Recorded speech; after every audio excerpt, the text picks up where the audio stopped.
my job really boils down to two pieces. One piece is to find artists that would be interesting to the festival and to the audience, and the other is to do all the work necessary so that when they get here, they're able to be all the artists that they are.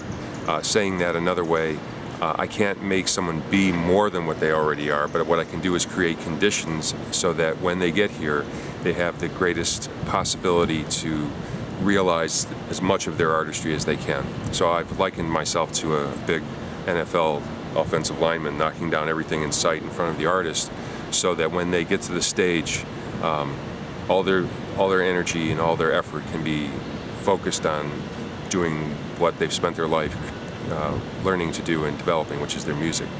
As far as who I bring to the festival, it's I interrogate the musicians who come here. After the concerts, I hand around a notebook, and I really don't let them get away without telling me who they think ought to be in the festival.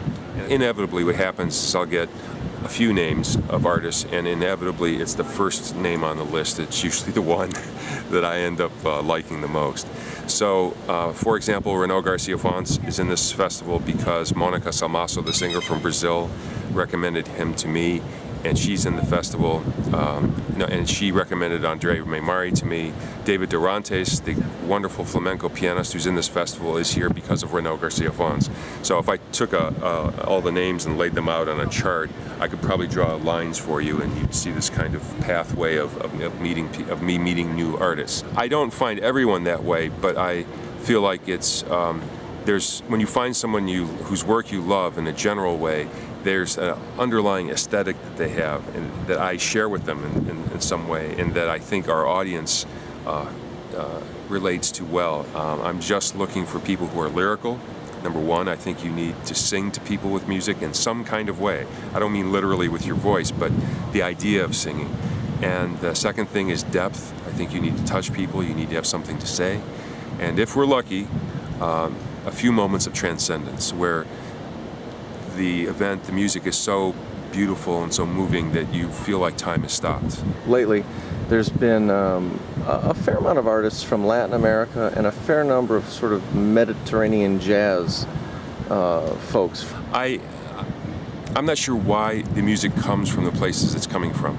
I think your observation is correct, that it is coming a lot from the Mediterranean. It is coming a lot from South America. Curiously, Norway is a very, very strong place for music right now. Italy's very strong. France has got some great players, but I don't find myself going there as often as I find myself going to Norway and to Italy or to Brazil. But I'm looking forward to making new connections to musicians. I have a working theory that there's a lot going on in Eastern Europe that I don't know about. So I'm very hungry with questions for people. You're hungry for hungry. Yes. And I've just heard some Chinese music for the first time that I thought was pretty amazing. But the truth of the matter is that I think what happens is cultures develop. They have periods of activity, periods of greater activity, lesser activity.